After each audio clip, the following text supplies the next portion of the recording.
Of Saturday, September 27th, and the huge Melbourne cricket grandstands, able to accommodate 120,000 people, are empty.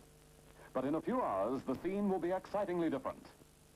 The quietness spreads to the city itself, but as the morning wears on, the traffic tempo accelerates.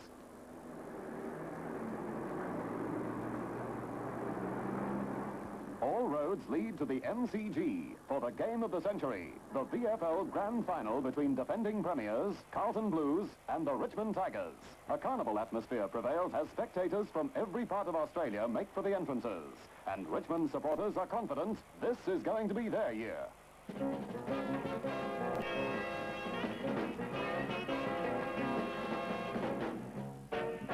In the Tigers' dressing room, players and officials are also confident.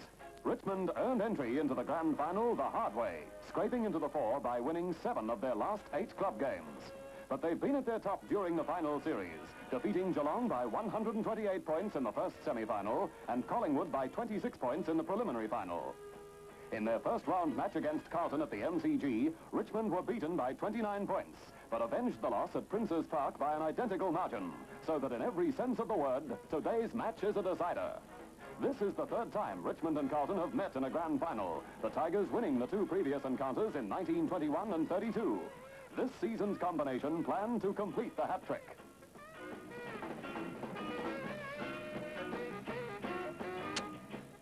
The Blues won their first pennant in 21 years last season, and Carlton coach Ron Barassi is sure his side is primed to become the first club for 9 years to win successive premierships. A feat Barassi's old club, Melbourne, performed in 59 and 60.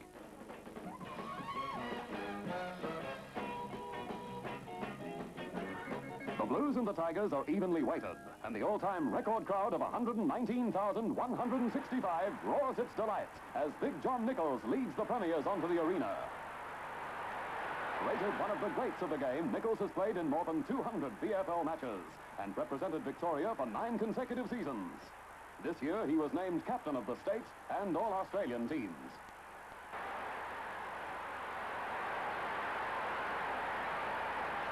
A local product, Dean's in his 2nd year as captain. Strong and rugged, he's kicked more than a century of goals for the Tigers, and in 64 was their leading goal kicker.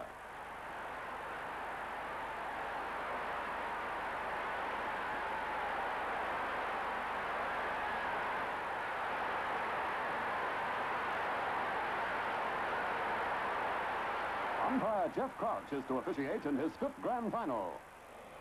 From the bounce, Nicholls wins the knockout, but Richmond dash in to snatch the initiative away from Carlton. Northey bursts away, and his well-placed pass gives Moore a chance to beat Lofts close to the goal square. Richmond has a scoring opportunity within the opening 45 seconds.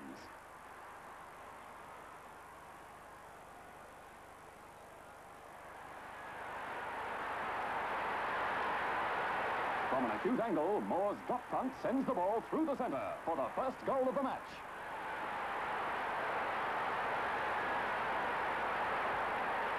Spurred on by their early success, the Tigers attack again, but Big John Nicholls marks well in defence.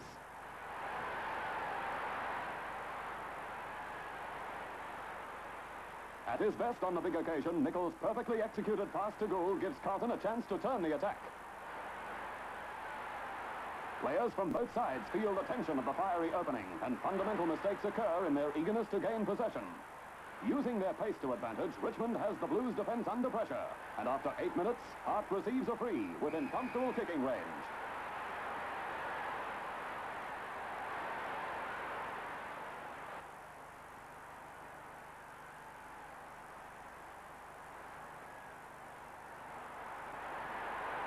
His left footer is right on target as Richmond takes a 2-goal lead. It's 12 points to 0. Keeping play up forward, Richmond are determined to drive home their advantage. Keen anticipation gives Hart a mark from behind Hall and Gould, and the Blues are still in trouble.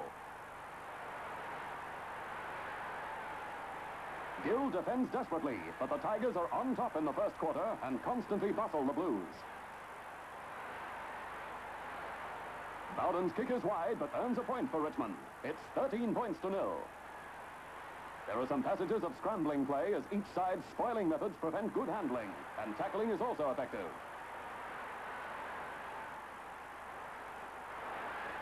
Carlton need a score to boost their confidence. And here's a chance as Crosswell gets a free.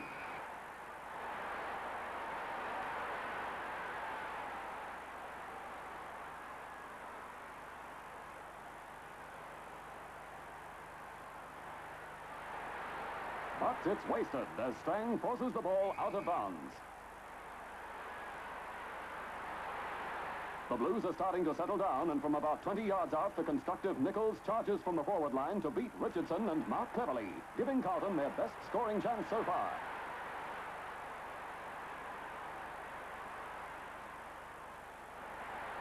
The easy kick is offline for a behind, but it opens Carlton scoring. As Richmond's half-forward Dean comes right down the ground, he's shadowed by Carlton's half-back Pennell, who gets a free.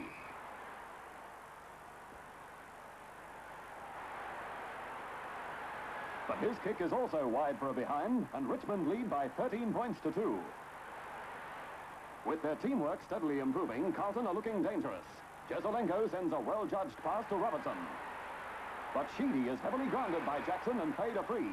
A foolish mistake by Jackson, depriving the Blues of a goal-scoring opportunity. Green interferes with Nichols. Knee in the back, says umpire Crouch.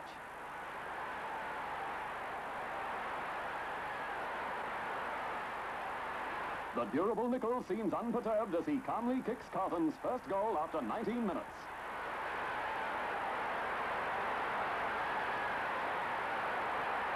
Richmond 13 points to 8. Carlton are getting their share of play and attack again. Silvani is paid the mark as Richmond tend to become over-anxious in defence. Silvani's a long way out but is online, and in the face of rugged opposition, Wall snaps a behind. Carlton fighting back trail by just 5 points. Having overcome the threat of Richmond's blistering early thrusts, Carlton appear to be playing with greater purpose. Using their superior physical strength, the Blues rush a behind, and at the end of the first quarter, Richmond lead 2 goals to 14 points to Carlton's 1 goal for 10 points.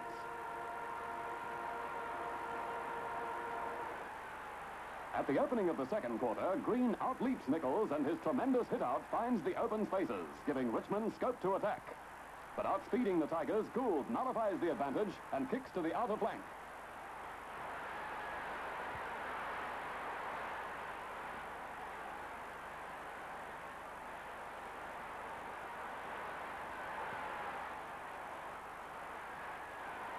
Outmaneuvering Robertson and Pennell, Burke handballs to the ever-ready Norby, who swings away from the pack to snap a left footer on the turn, and it's through for a behind.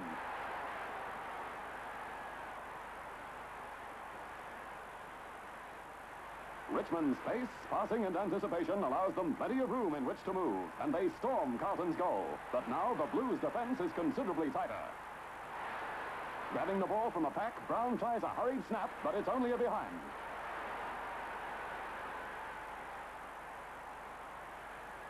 Bartlett passes to Barrett, who marks in the goal square.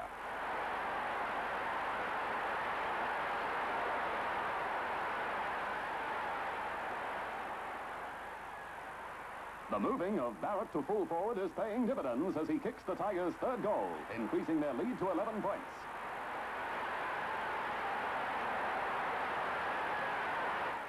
Easily beating Hall, Hart takes a mark in front, with Richmond again poised to bombard Carlton's goal.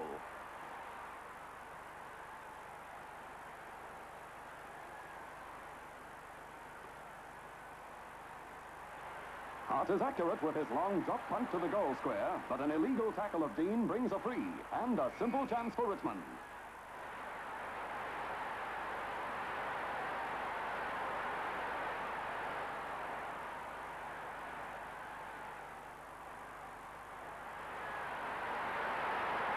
Through the center for the Tigers' fourth goal, and they take their lead to 17 points.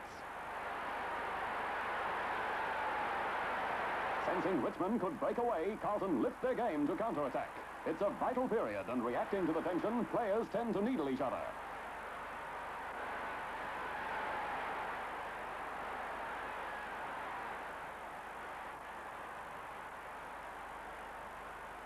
Crosswell's kick is wide for another behind. The Blues will need to improve their kicking if they're to get back into the game.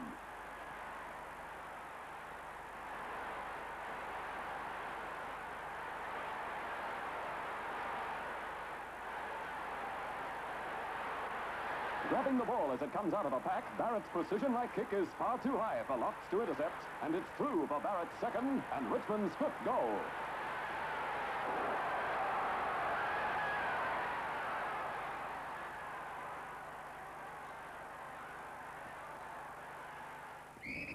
The bounding Barrett is in everything and is paid a free. Richmond are capitalizing on Carlton's foolish errors, which are proving expensive. Ronaldson marks strongly in the forward pocket and has a good chance from an angle.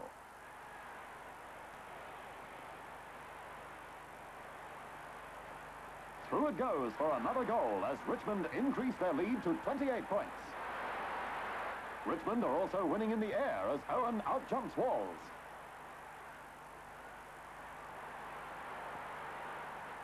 It's a bone-shaking crash and Walls goes down pretty heavily, but is paid a free 5 minutes into time on. Recovering quickly, he punts powerfully to score Carlton's first goal of the quarter and their second of the match.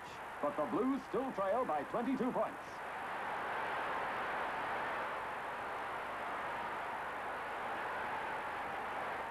Striving for another quick goal before the interval, Carlton are held out by the eager Tigers. Cooler under pressure, Richmond takes play towards the centre, where Jones marks as the quarter comes to its conclusion. At half-time, Richmond leads 6 goals, 5, 41 points, to Carlton's 2 goals, 7, 19 points.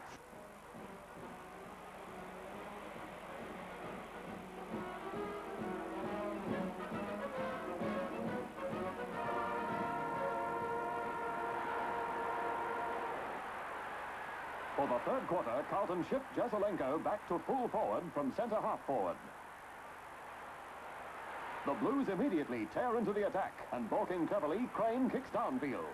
Strang tries a kick off the ground that comes off, and the Tigers are quick to follow up their good fortune.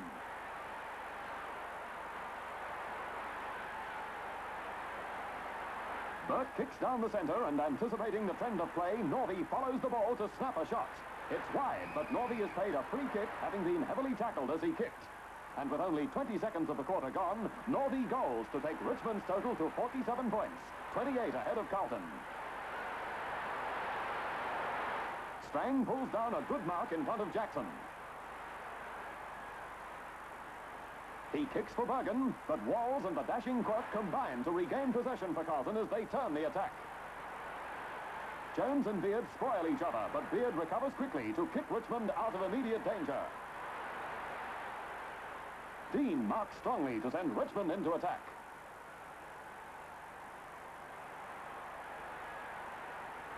Northey is again positioned to grab possession off a pack, but his kick is intercepted by Lofts. Richmond coach Tom Hafey appears impassive as Sheedy is awarded the mark over Jones, allowing Richmond to momentarily keep Carlton at bay.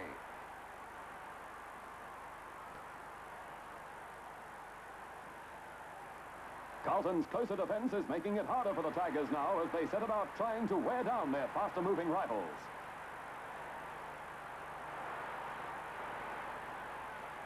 Richmond takes the play away from the Blues. Burke handballs to Dean, who's playing a fine captain's game. The speedy Quirk closes on Dean, but he gets a pass away to Northey, who effectively resists Waite's tackle.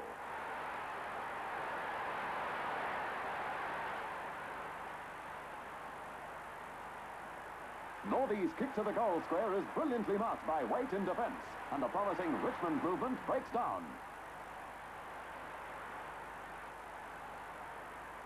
Waite's long clearance kick to the flank is marked by Hall, who plays on to Quirk. Then to Jones as the Blues produce their most polished teamwork of the game. A great pass to Gallagher, who handballs to Jackson at full pace, and he goes on the run, sparking off a thrilling fight back by Carlton. The skillful experience of Nichols is a telling factor. He taps the ball out to Gallagher, who left puts it through the centre as Carlton reduced their deficit to 16 points. Carlton storms goalwards again, but marking behind Jackson, Burke flashes into the clear. Burke's kick is marked by Jones, allowing Carlton to keep Richmond under pressure.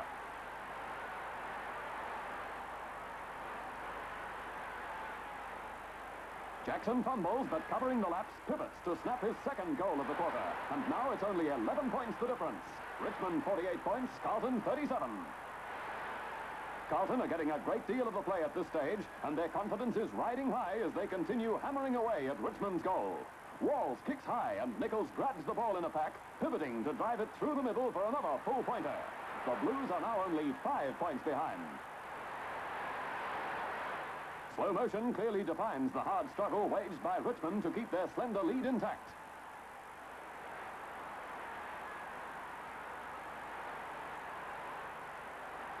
The Blues are playing them closely, and with vigorous tackling force Richmond to kick hurriedly, and mistakes occur.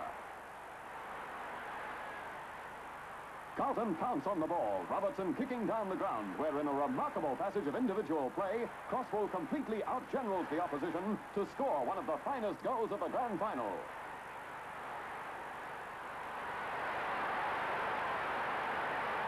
It's a thriller as Carlton hit the front for the first time. They lead 50 points to 48.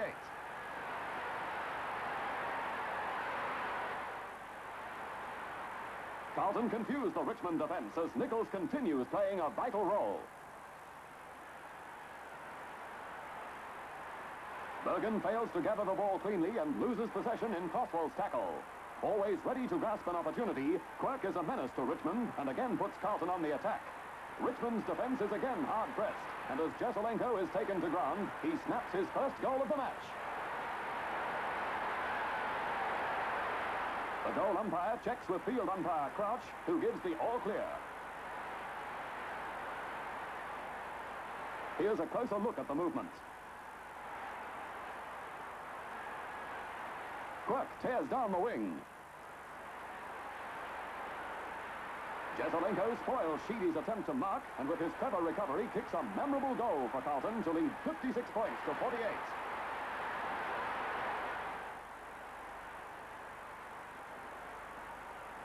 Richmond needs to rally as the game tends to slip away from them, but they lack cohesion, and Gill grabs possession.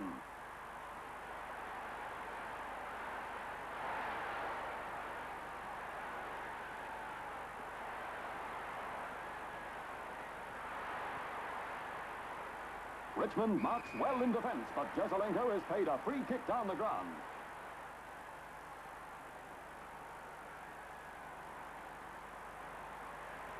The ball strikes the goalpost, and it's a behind. Carlton 57 points, Richmond 48. Players tear in fearlessly after the ball with the rock-hard Jesselenko in the thick of things.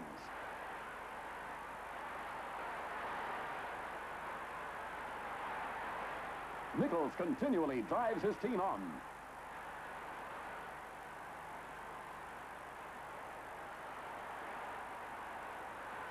But Jackson is forced back several yards as he vainly attempts to recover the ball. Beating Jackson for possession, Dean sends to Hart, setting up a thrilling Richmond counter-attack.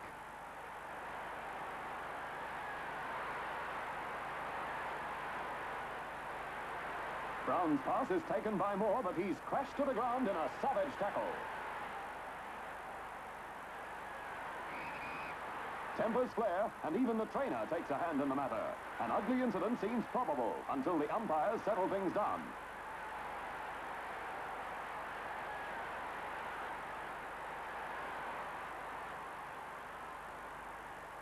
Then Crouch pays Moore a free. It's an easy shot for Richmond's second goal of the quarter, and at three-quarter time they trail by 4 points. It's Carlton 58 points to 54. In typical storming fashion, Barassi warns Carlton against complacency. He knows every facet of grand final football, having participated in 8 as a player. In his 5th year as coach of the Blues, he demands players follow his advice, or else.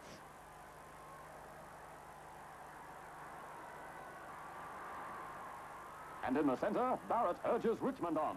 With tension mounting, the scene is set for a fiercely contested final quarter.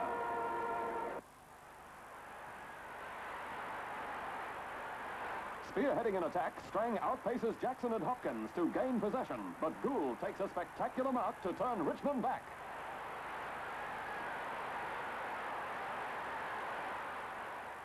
Sheedy's mark is depicted in slow motion as Richmond take control.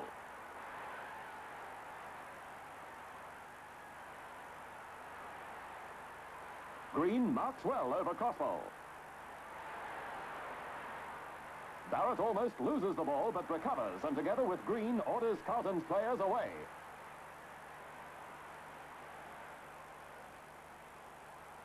It's a long shot, but earns a point for Richmond, and in a game of this nature, single points could well decide the issue. Carlton 58 points, Richmond 55. A chance for Richmond to regain the lead as Ronaldson is paid a free.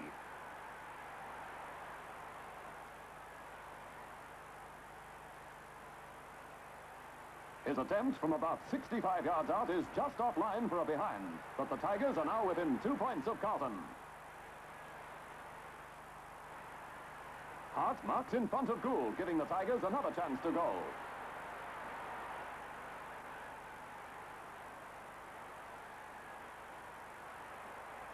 But Hart's shot is also offline as Richmond register their third successive behind.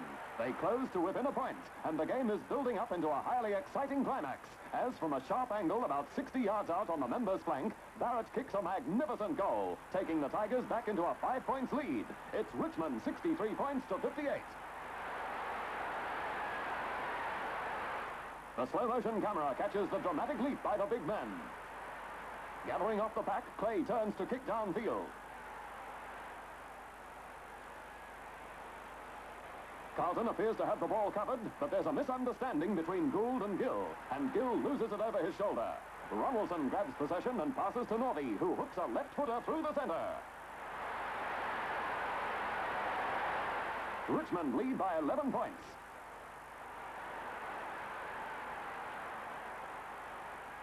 Carlton require a major effort to get back in the game. They show signs of tiring and are probably feeling the effect of their non-stop third quarter. Within reach of the flag, Richmond tackle tenaciously to further undermine the Blues' confidence.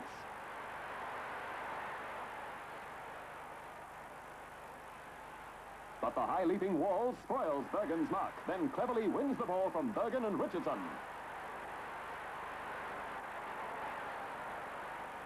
From a ball up, Green outjumps Walls, knocking the ball to Bartlett, who's flattened by Jesselenko. Now on the ball, Jesselenko dashes down the flank and with a masterful piece of play turns the attack for Carlton. This is their big chance, but Beard spoils Nichols' attempt to mark. Carlton rush a behind, but still trail by 11 points.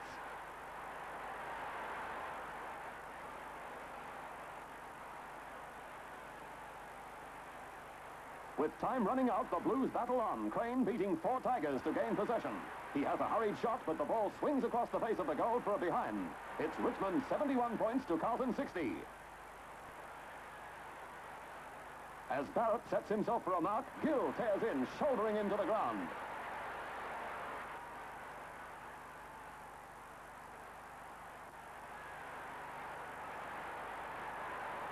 Only a behind, but Richmond are now 2 full goals ahead. And as they're having most of the play, 12 points represents a comfortable lead with 22 minutes of the quarter gone.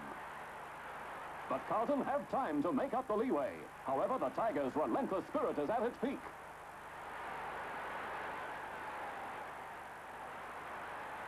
In the heat of the moment, Walls foolishly pushes Sheedy in the back and is penalized 15 yards.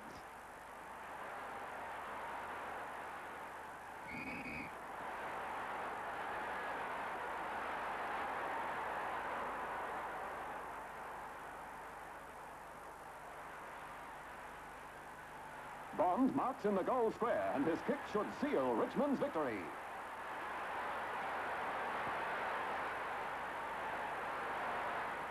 Hapey still shows little sign of emotion as they enter time on. Bond easily drives the ball through, taking Richmond to a 19 points lead.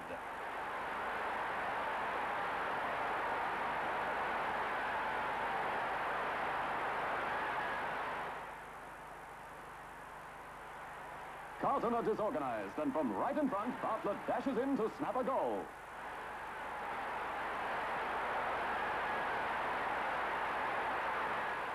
"25 points the difference in Richmond's favor with only seconds remaining. They've outplayed the Blues, who score only 2 points in the final quarter. There's the siren, bringing the game to an end, and the flag to Richmond. They win 12 goals, 13 85 points, to Carlton's 8 goals, 12 60 points.